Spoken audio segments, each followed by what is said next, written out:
Hello class, this is Aligari, and today we will look on the common errors to avoid in Java programming. So pay attention. In this slide, that the most common error, this is the misspelled keyword. Now, this error occurs when a keyword is misspelled. So in order to do that, you need to fix the keyword, not misspell it. Now, can you tell me what the error is? Exactly, the print in. There's the error. Because you see there's the 1. So then we need to substitute it with the I. Now, the next step is using a keyword as a variable name. This error occurs when the keyword used as a variable name, since the keywords are used for special uses, and they cannot be used for any other purpose, like it's in this example. The system dot, but they try to use the system.out.println as a keyword, but as a sorry, as a variable name, but they can't, since this keyword is used for a special purpose, such as printing out this message. Next group is forgetting to group parse the mathematical expression. Now, when this happens, it occurs when a programmer tries to use more than one expression in the Java code. How to fix it? If they use more than an expression, then the expression will be evaluated do the order operation. If you want to change the order, then the programmer must use parentheses to group out the expression. So in order to fix it, you need to put parentheses to group out the expression. As you see here,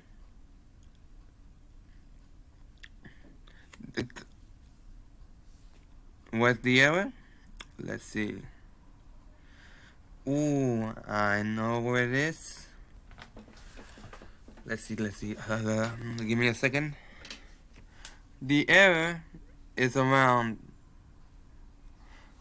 the price, since that is part of the expression as well.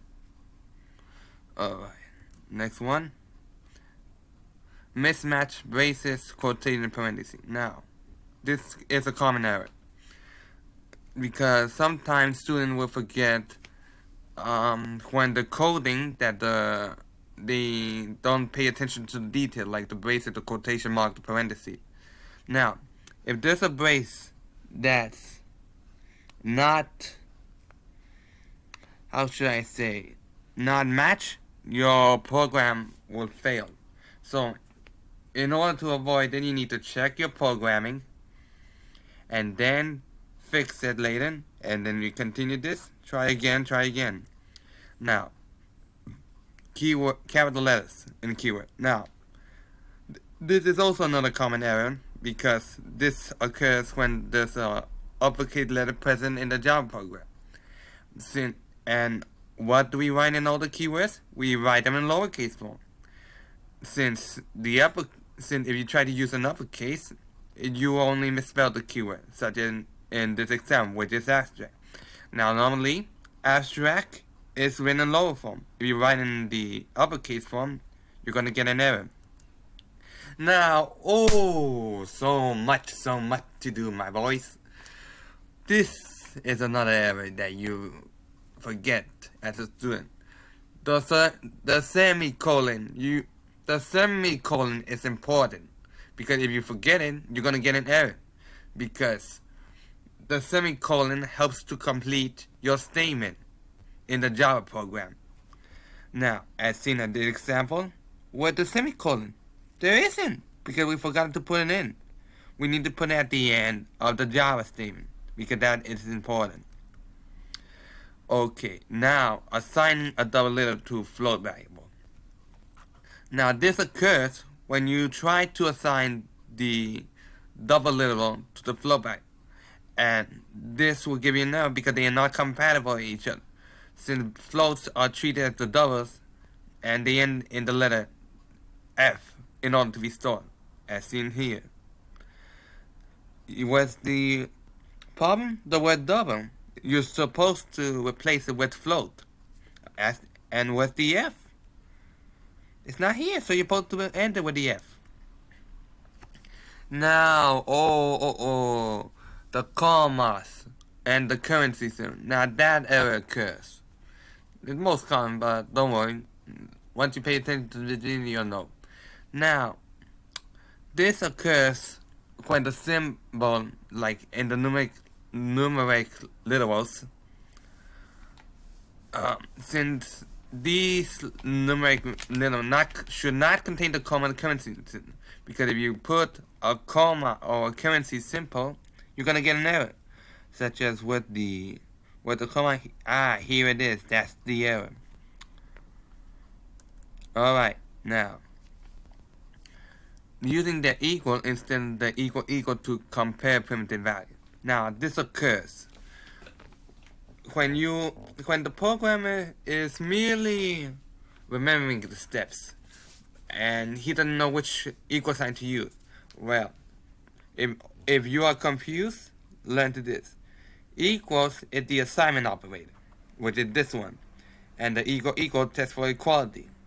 So normally in this area, the int month should be equal, including the next Java code. And now we go to the inconsistent spelling of variable names. Now this occurs when the variable name of the code changes. Each time you are using a variable name, it has to be exactly as it appears in the statement of your declaration. In other words, it has to be the same in your Java statement, in your Java code, because if you have a different variable name than what you have in your Java code, then it will not match and you will get an error. Now this also occurs in the case of letters in your variable names. Now usually this will occur if you change your letter case of your variables. Since Java is a sensitive program, like consider it like a telenovela, where there are many drama scenes. Java is like the TV watcher who watches a telenovela. If he sees that there's a difference of the code, he will say, "Oh no!" So then, your code must be exactly the same in the use of its letters. So then, if you have an uppercase in your coding, the uppercase should be, then the next line of Java code should be the same as an uppercase. Because if it's a lowercase in the uppercase code, it will not match and will not recognize it.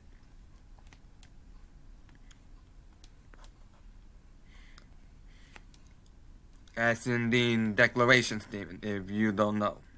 Okay, next one. Incorrectly terminating a multi-line or documentation comment. Now, this occurs when the programmer deletes the terminating multi-line and the documentation comment by the characters here, as you see. If you forget to place these characters at the ending point, or you switch them by accidentally, say this one here and this one to the other side, this will create the comment to not have an ending point, as per se per here.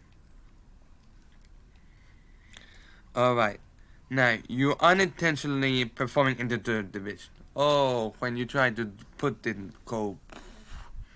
I know I had some problem with it, but I think I understand a little bit. Now, this occurs when your division statement of the operands are integers, and this statement will result in an integer. If there is a remainder, then this will be disregarded, because if you have a remainder, that will give you the error. If you don't have a remainder, then you won't have an error. Okay. Using the variables to receive the result of calculation when the data type of the variable is compatible with the data type of the result.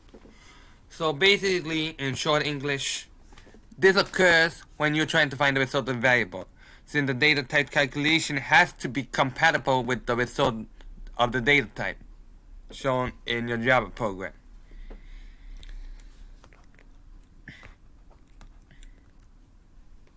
Now, inserting a space in the combined assignment operator. Okay, now this occurs when there is a space in the assignment operator. Since the combined assignment operator, or the two operators, cannot have a space, otherwise you get the error, seen as here below.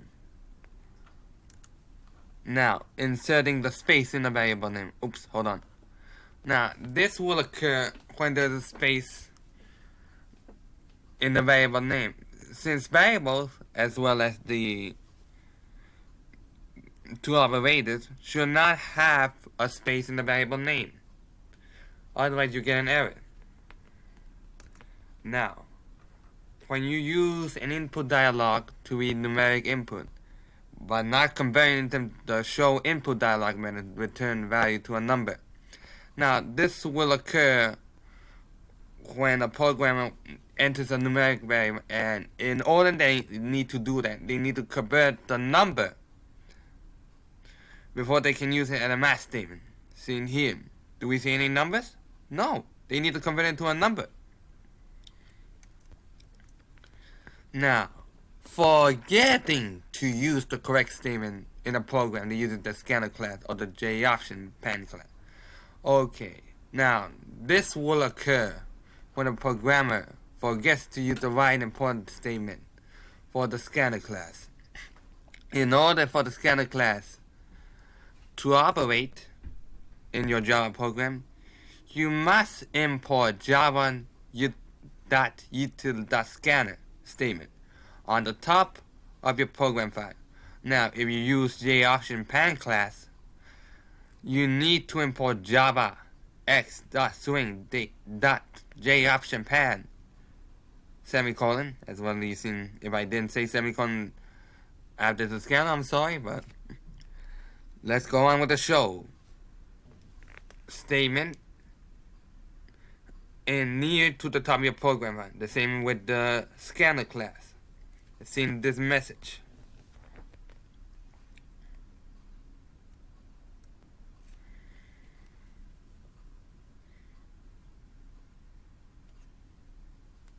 Okay, now we go to the other slide. Now, writing a semicolon at the end of an if clause. Now, this will occur when a programmer accidentally writes a semicolon to the if clause. Because if you write a semicolon at the end of an if clause, then the statement will become null and empty. Because an if statement should not have a semicolon. Okay, now right now we're going to use Eclipse, and we're going to do a couple of questions here to answer. Now so the first stuff that we're going to do is, hold on.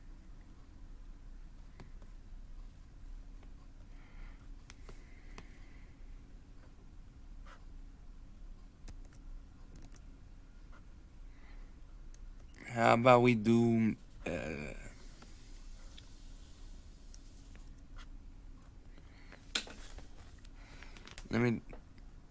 we're gonna do the question that has February has 29 days this year.